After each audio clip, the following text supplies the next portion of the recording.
Bonsoir Stéphane, Bonsoir Pierre-Antoine. bienvenue pour un nouvel épisode de Regard Libre. Aujourd'hui, je voulais parler des Républicains, et notamment Les chers des républicains. chers Républicains, et notamment du Républicain, du député Julien Aubert. Mhm. Donc, il nous dit que la droite doit oser faire le bilan de la mondialisation néolibérale.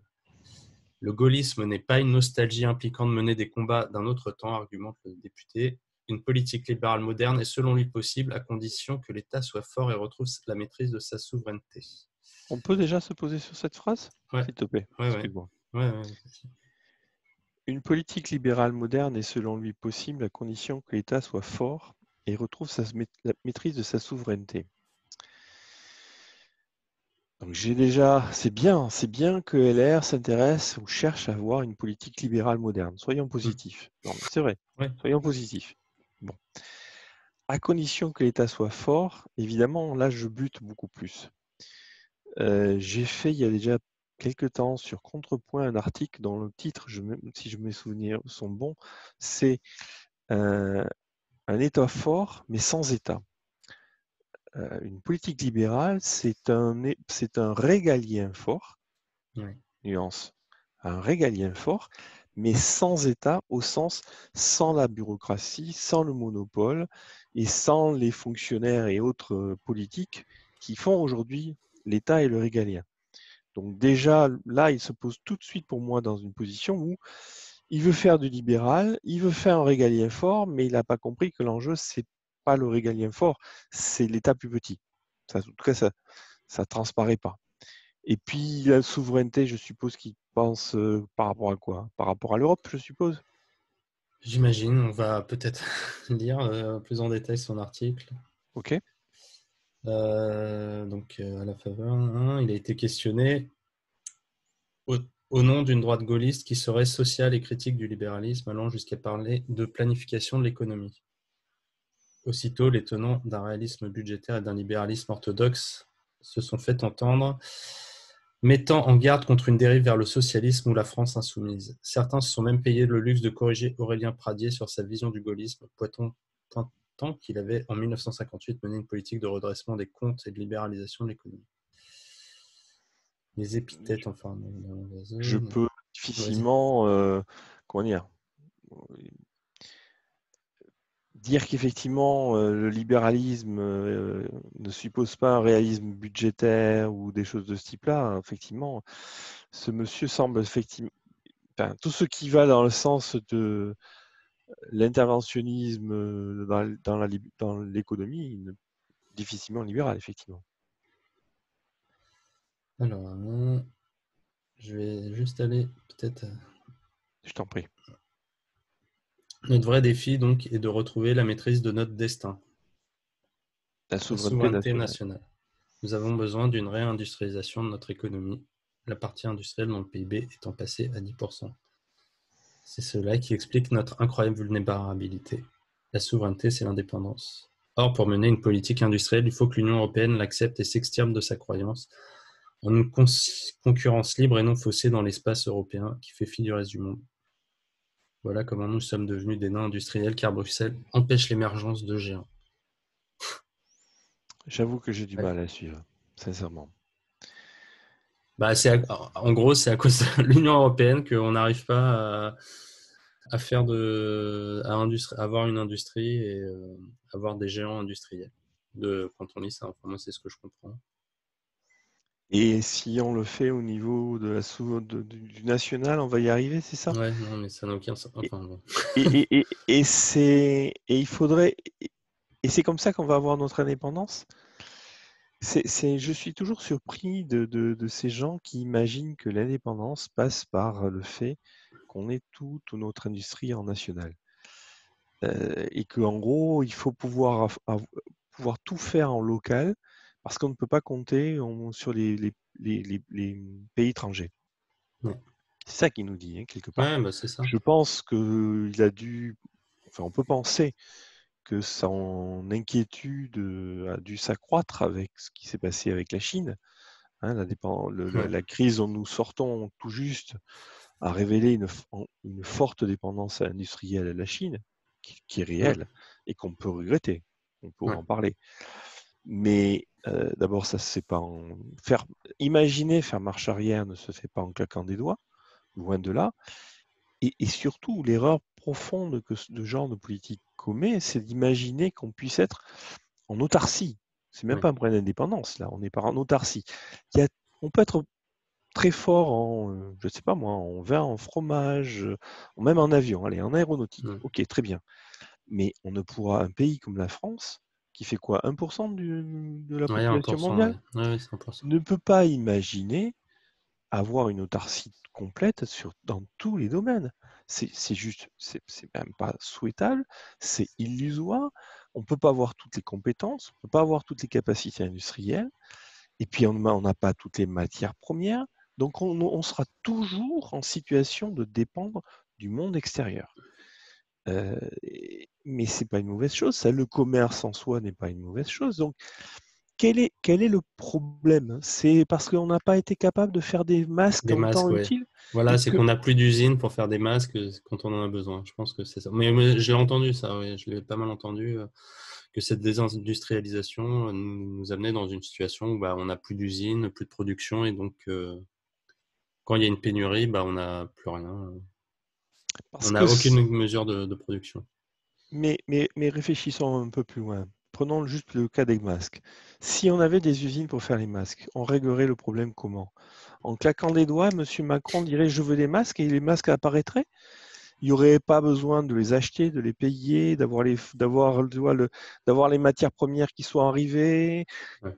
Voilà, automatiquement, on demanderait des masques et on pourrait avoir des masques sans dépendre de personne d'autre. Ouais. Ouais, je pense, bah, Tu je vois, pense que c'est ça leur. c'est très, très péril. On a eu une déficience de respirateurs. C'est beaucoup plus compliqué, les respirateurs. Ouais. Je prends volontairement l'exemple. Si on avait une industrie qui était capable de produire des respirateurs, pardon, est-ce qu'on aurait tous les composants électroniques, plastiques notamment, sur notre territoire comme ça, qui ferait que juste en claquant des doigts, on pourrait produire des respirateurs? J'y crois pas une Ouais. seule seconde. J'y Et, crois pas une seule ouais. seconde. Et moi, enfin bon, après sur l'aspect, est-ce qu'il faut être industrialisé, pas industrialisé, bon ça, on peut avoir un avis, mais bon. Moi c'est plus le côté, c'est ce qui me dérange, c'est qu'il aborde jamais le fait que c'est le coût aussi du travail qui fait qu'on a désindustrialisé, qu'on a délocalisé Totalement. tous ces jobs Tout de à main fait. d'œuvre Tu as raison. bassement qualifiée, où ça Tu as coûte raison. tellement cher de le faire en France à cause justement des charges des charges sociales et impôts, qu'on a préféré délocaliser ça à l'étranger ou acheter directement à l'étranger plutôt que de Oui, tu as tout produire en à fait France. raison. Et là-dedans, Bruxelles, paradoxalement, puisqu'on parle de Bruxelles, à mon avis, a une part de responsabilité, mais c'est pas la plus grande part de la responsabilité. La plus grande part de responsabilité, elle est chez nous. Ouais. Nous sommes le pays probablement, je ne suis pas sûr de tous les chiffres, mais en termes de fiscalité, de Mm. poids relatif de l'État, qui est sinon le plus lourd, un des plus lourds au monde. Ouais. C'est bien, effectivement, comme tu le dis, justement, cela qui fait le fameux coût du travail qu'il y a. Les entreprises ont été se délocaliser en Chine ou ailleurs parce que le prix de revient industriel en France était beaucoup trop fort pour être capable de produire des articles à un prix compétitif sur le territoire. Mm.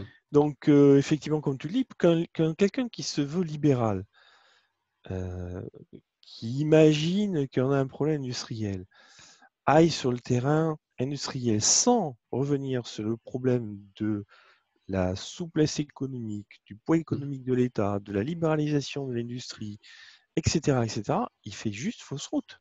Ouais. Il fait, Aussi, ouais. Vas-y, pardon. non, Vas-y. non, il reprend, non, je finis, il reprend plutôt des thèses d'ordre, on va dire, quasi gauchiste, en ne remettant pas le rôle de l'État en cause. Et moi, ce que je remarque, c'est que aussi en France, en termes d'industrie, on a énormément de grosses sociétés, Mhm. mais très peu de middle, enfin Oui, de choses intermédiaires PME. Alors oui, qu'on voit en Suisse, en Allemagne, en Italie du Nord, c'est énormément de petites PME qui oui. justement peuvent se faire de la concurrence et où il y a justement un tissu industriel qui est beaucoup plus vaste parce qu'il y a beaucoup de petites entreprises industrielles, alors qu'en France, c'est tout de suite des gros. Et ça, j'ai l'impression que c'est dû en fait toute la connivence avec l'État, qu'en gros, pour avoir des contrats, des choses, il faut avoir une grosse entreprise, que les grosses entreprises, via leur masse critique, peuvent jouer sur les trucs fiscaux, les avantages fiscaux, ce qu'une petite ne peut pas faire. Je ne sais pas si c'est un J'ai une délire, mais autre j'ai cette théorie sur ce. impression. J'ai D'accord. une autre théorie qui va peut-être nous faire partir un peu, mais je vais essayer de le faire rapidement. Mais j'ai une autre théorie sur ce point-là. D'accord. Je pense que c'est un. Allez, je vais prononcer le mot de complot d'État.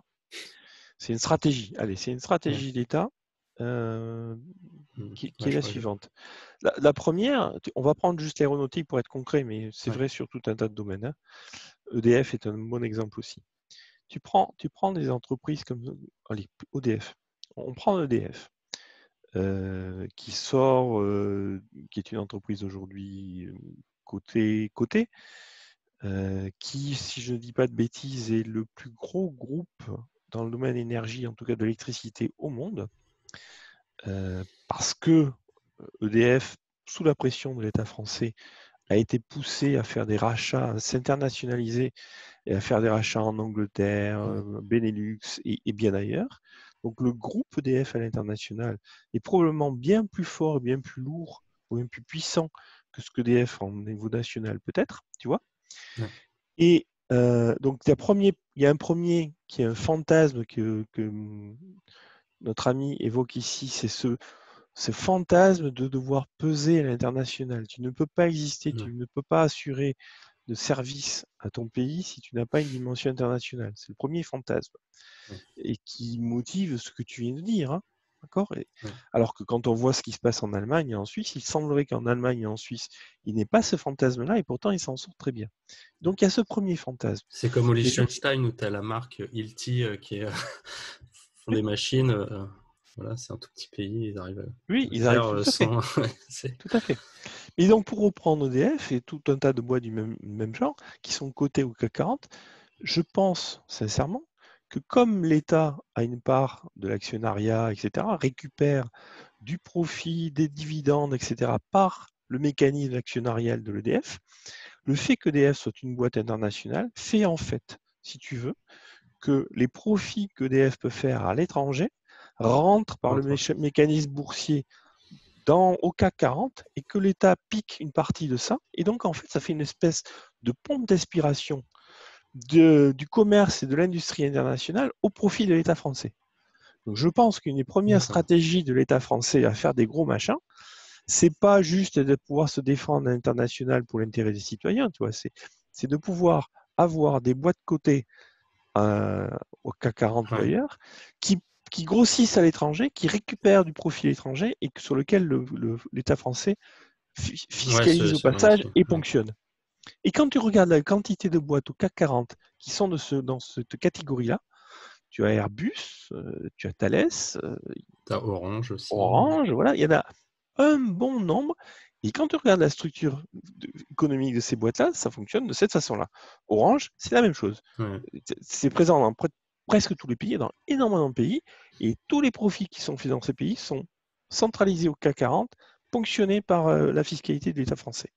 Donc, si tu veux, en fait, moi, je vois plutôt que cette logique-là, c'est une stratégie de l'État français, non pas de s'industrialiser, mais de récupérer du fric et de se financer par le commerce international. Ouais, mais après, bon, il pourrait y avoir ça, mais ça ne n'empêcherait pas. Enfin, moi, ce que j'essaye de comprendre, c'est pourquoi ça empêche des petits et des intermédiaires de grossir. Moi, c'est Mais plutôt ça qui me c'est dérange. Je me demande, est-ce qu'il n'y a pas tous les trucs des commandes d'État où tu sais qu'ils ne payent jamais en temps et en heure. Le fait qu'au niveau de la fiscalité, justement, les grands peuvent faire des arrangements fiscaux alors que les petits ne peuvent pas le faire. Enfin, voilà, je me pose la question, comment on pourrait au niveau français. Est-ce que c'est fait à dessein de briser les petits en France ou c'est juste qu'ils je, comprennent même pas ce qu'ils font je pense qu'il y a une partie, je pense qu'il y a plusieurs facteurs qui jouent. Je pense qu'il y a un facteur réglementaire, mais je pense qu'il y a un facteur encore une fois, de stratégie étatique. Quand tu reprends certains de ces secteurs-là, je connais peut-être plus le secteur aéronautique, par exemple. Si tu regardes l'histoire l'industrie aéronautique il y a 100 ans, c'était un myriade de PME. Hein. Sur Toulouse, il y avait tout un tas de PME qui se sont vues jour au fur et à mesure que cette activité a pris jour. Et de proche en proche, toutes les entreprises ont été amalgamées les unes après les autres dans un et un seul groupe. Ce fut Aérospatial il y a longtemps, c'est devenu EDS, Airbus. Mais quand tu prends des noms comme la TECOR qui reste encore un peu près indépendante, c'est le dernier, mais des boîtes comme Breguet, Ratifijac qui est en train de se faire absorber. Je ne vais pas donner tous les noms qu'il peut y Messier avoir, mais Bugatti. tout à fait, exactement. Ici sur Puteaux. Toutes ces boîtes-là, de proche en proche, ont été intégrées, mais sous la pression de l'État. Si tu veux, c'est l'État qui, les unes après les autres, les a récupérées ou les a fait racheter par des entreprises qui étaient déjà des entreprises d'État. EDF, c'est la même chose. Orange, c'est la même chose. Donc, je pense qu'il y a un premier facteur qui est cette stratégie étatique qui volontairement cherche à créer des monstres à l'échelle de la France. Ouais. Pour déjà avoir soi-disant un acteur de dimension internationale pour défendre les intérêts et être présent sur la place internationale, moi je pense que c'est pas tellement ça. Je pense que c'est pour pouvoir effectivement jouer à l'international et récupérer le fric, comme j'ai dit avant, si tu veux. Je pense que la vraie stratégie, c'est plutôt celle-là. Donc ça, c'est pour moi un premier facteur. Après, il y a un deuxième facteur, tu as raison, dans d'autres domaines, ce qui empêche les boîtes de se développer, c'est oui, il y a un problème de connivence, c'est que beaucoup de marchés sont des marchés plus ou moins directement sous contrôle étatique ou extrêmement réglementés, et que si tu n'as pas les réseaux qui vont bien, la capacité à la corruption, tes entrées dans le ministère, un projet qui peut intéresser l'État dans la logique de ce que je viens de dire avant, dans tous ces cas-là, tu ne vas pas avoir accès au marché, une totale inertie, le soutien de l'État, la fiscalité qui va te freiner, le droit du travail qui te freine. Tous ces facteurs jouent, je pense. Et ça explique effectivement pourquoi d'un côté, on a une myriade de PME, quelques, je sais pas, un ou 200 gros groupes de taille internationale, puis entre les deux, il y a une espèce de creux. Il y a pas alors que effectivement, tu as raison, dans la plupart des autres boîtes, les structures industrielles sont comme ça. En France, on a un phénomène de s'habiller. Mais je pense que c'est ces deux facteurs qui jouent. On peut. Ouais, Et, vas-y. Ouais, vas-y. non, et pour finir, manifestement, ce monsieur qui se dit libéral ne remet pas une telle vision en cause. Ouais. Après, on peut continuer, voir s'il est vraiment libéral. Pour que l'économie reparte, il va falloir passer le cap de la crise, qui est jugulée au prix d'un endettement massif. Les orthodoxes expliquent que cette dette publique devra être remboursée. Ça paraît scandaleux. Hein. Et qu'il est hors de question que la BCE sorte de son rôle en monétisant la dette. C'est d'ailleurs ce que le tribunal allemand de Karlsruhe a réaffirmé. En réalité, là encore, l'UEM va vers sa désintégration si les règles ne sont pas revues. Nous allons vers une inévitable crise de la dette dont le point de déclenchement sera probablement l'échec d'un emprunt obligataire d'un pays d'Europe du Sud. Comme toute solidarité européenne se heurte aux libéraux orthodoxes allemands, il est urgent de réfléchir à l'avenir de l'euro. Ouais. Donc il s'oppose aux orthodoxes allemands, c'est ça. Ouais, voilà. Il est embêté par les Allemands qui veulent pas que l'euro permette de pomper du fric chez eux. Ouais, c'est ça. Et ce monsieur est libéral. Ouais. Il devrait plutôt prendre justement exemple sur les libéraux orthodoxes dont il parle et se demander si le problème est dans l'euro ou s'il est tout à fait sain de devoir créer de la dette en tentant de parier sur le fait que ce sont les autres qui vont la rembourser pour soi. Ouais. Il parle bien de solidarité européenne. Hein. Donc on voit bien encore le thème, les libéraux sont contre la solidarité, entre guillemets. Hein, parce que... Il est décidément très clair que ce monsieur n'est pas un libéral, c'est évident. Il faut S'il ne comprend pas, ouais, s'il ne comprend pas que chaque pays doit être, ne doit pas compter sur les autres pour se développer, effectivement, il a un problème en termes de libéralisme. Il faut également comprendre que les montants d'endettement sont tels et qu'ils seront probablement impossibles à payer à terme et difficiles à vendre aux opinions publiques. Pourquoi les Français devraient payer pour les dégâts commis par 30 années de chimères mondialisées, de délocalisation, de désindustrialisation? Ça, c'est une bonne Ouais. question, par contre. Hein. Là-dessus, moi, là-dessus, je le rejoins complètement. Mais c'est une autre question. Moi, personnellement, je considère que la dette qu'on a et qu'on va encore en voir encore plus grâce à Monsieur le maire, euh, est- effectivement, contribue à pénaliser notre économie, c'est évident. Mais pour moi, la réponse, elle va peut-être te faire sourire, mais elle est très simple. Pour moi, cette dette, c'est pas moi qui l'ai contractée, c'est pas ma dette. On nous impose, hein. On m'impose en partie pour tenter de la rembourser. Je considère que la dette, elle a été engagée par ceux qui ont signé la dette. Moi, si j'étais monsieur le maire, que j'engage des dettes, c'est monsieur le maire qui a décidé de la dette, c'est pas moi. Donc c'est à lui à se démerder pour savoir comment il va la rembourser. Moi, j'y suis pour rien. Je suis très très sérieux quand je dis ça, hein. Et d'autre part, la dette, pour faire une dette, il faut être deux. Il faut avoir quelqu'un qui s'endette et quelqu'un qui accepte de prêter prêter des de sous. l'argent. Ouais.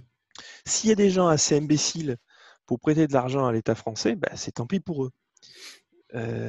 Moi, personnellement, la dette, je suis désolé, la dette d'État, ou la dette de quoi que ce soit, c'est le problème de ceux qui l'ont signé et de ceux qui ont prêté l'argent. C'est pas le mien.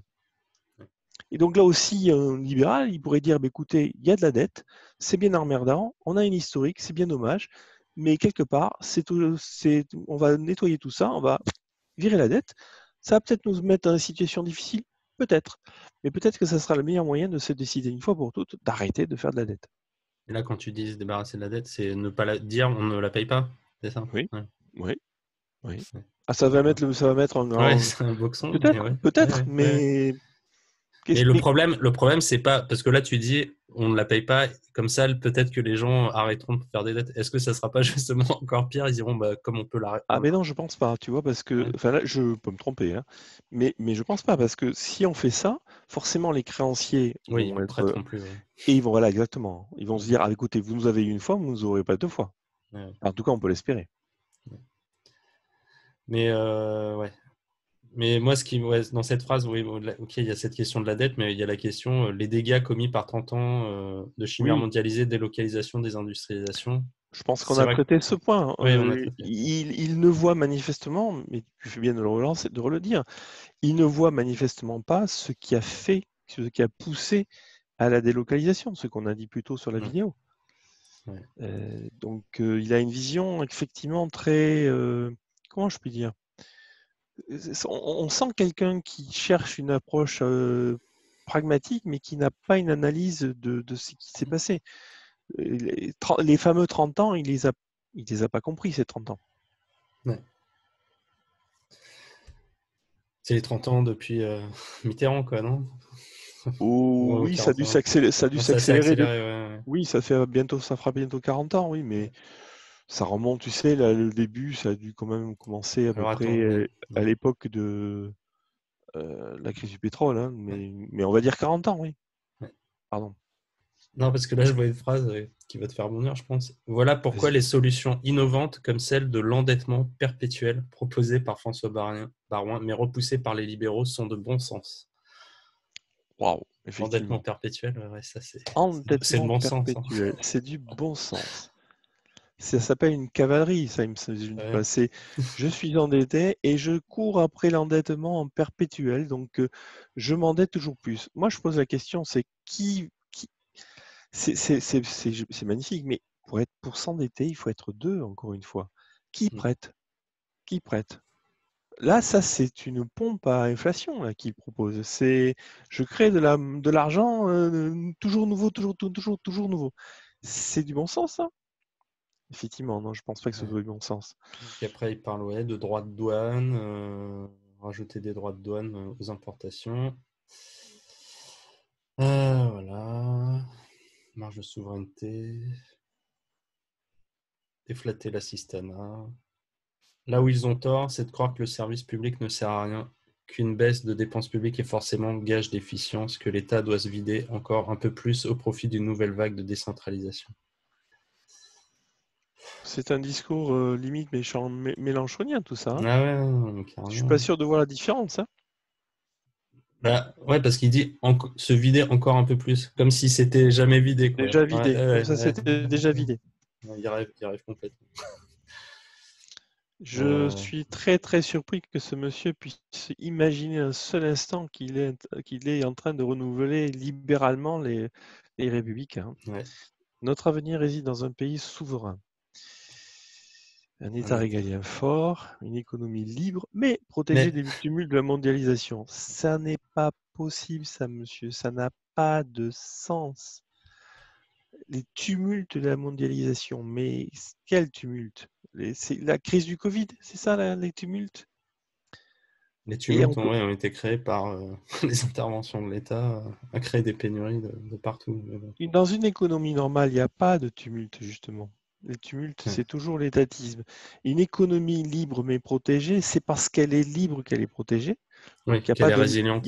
qu'elle est résiliente. Donc, déjà, le mais, il n'a pas lieu d'être. Pays souverain, mais j'ai l'impression que chez lui, souverain, ça veut dire indépendant, plus que souverain. Pour moi, un pays souverain, c'est un pays qui décide de ce qu'il fait tout seul, sans rien demander à personne. Bon, moi, je comprends que c'est par rapport à l'Europe. Donc, je n'ai pas compris ce qu'est le problème de l'Europe dans tout ça. Mais ok. C'est à Régalien cause des fort. Allemands, des libéraux allemands, qui veulent Ah pas oui, qu'on pardon. fasse Autant tourner pour moi. la planche. Autant pour moi. C'est l'euro, Ouais, effectivement. c'est l'Europe. Ouais. Autant pour moi, tu as raison. Donc, son problème, c'est l'euro, donc c'est la dette, en fait, Ouais. qui lui pose problème. Le État régalien fort, je me suis déjà exprimé. Moi, je veux bien un régalien fort, mais je veux pas d'État pour le faire. Parce que c'est au contraire quand c'est à l'État qu'on perd tout le régalien. Et ensuite, ce sera ça ou sortir de Voilà. l'histoire et devenir une Donc colonie voilà américaine ou chinoise. la dichotomie de la mort à la fin. Soit vous le faites, soit vous disparaissez. Voilà le classique choix. Moi, je pense que en l'espèce, ce qu'il nous propose, c'est une colonie chinoise là, hein. Parce que ce qu'il nous propose, ça relève beaucoup plus. Il croit pouvoir s'éloigner de la Chine, mais tous les mécanismes qu'il propose sont des mécanismes étatistes, dignes des Mélenchoniens. Il est au contraire en train de préparer le terrain à la Chine. Ouais. Et la colonie américaine, c'est un autre problème. D'abord, je vois pas trop le lien avec tout ce qu'on a dit là Ouais. avec les Ouais, il nous Américains. sort ça. Ouais, il nous sort Ça ça. sort tout d'un coup. On avait l'Europe, les Allemands, puis tout d'un coup, il y a les Américains qui arrivent. Je ne suis pas forcément favorable à tout ce que les Américains font de par le monde. Je préfère encore la colonie américaine à la colonie chinoise, malgré tout, aujourd'hui. Mais je préférais ne pas avoir de colonie du tout. Mais le meilleur moyen de ne pas devenir ni une colonie américaine ni une colonie chinoise, c'est de cesser de vouloir que l'État intervienne partout. Ouais. Mais C'est après, il peut-être aurait plus de difficile à boulot, quoi. comprendre ça. Ouais.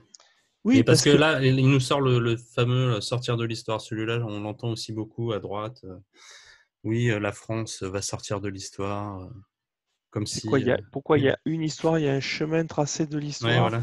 Il n'y a que les pays élus qui sont sur le chemin de l'histoire, c'est ça? Ah, Et mais ceux c'est qui ne ça. sont pas sur le chemin de l'histoire ne sont pas dans l'histoire. Ouais. Le Liechtenstein ne fait pas partie de l'histoire, La c'est ça? Suisse ne fait pas partie de l'histoire. Taïwan ne fait pas partie de l'histoire. Enfin bon. C'est C'est un c'est toujours ce fantasme même. napoléonien. C'est ça, Ouais. exactement. C'est toujours ce même truc il faut être parmi il faut peser il faut Ouais, peser les dans le monde. grands, les nations. Mais on s'en fout, nous, hein. On s'en fout Bah ouais. complètement, hein. Nous, on s'en fout, mais eux, non, parce qu'ils n'auront pas leur petit four et leur champagne à l'ambassade. Donc, Ah oui, ça c'est possible. Ça c'est possible, mais non, peut-être qu'ils mais ont. ouais. Mais ouais, je comprends pas ce truc de sortir de l'histoire. Enfin, on est toujours dans l'histoire. Ouais. C'est très jacobin, napoléonien, bonapartiste. Il faut peser dans le monde, mais il y a la majorité des pays dans le monde et les gens dans le monde ne cherchent pas à peser dans l'histoire et s'en portent tout aussi bien. Ok, bon, bah on en a fini pour cet article. Merci Stéphane. Mais je t'en prie.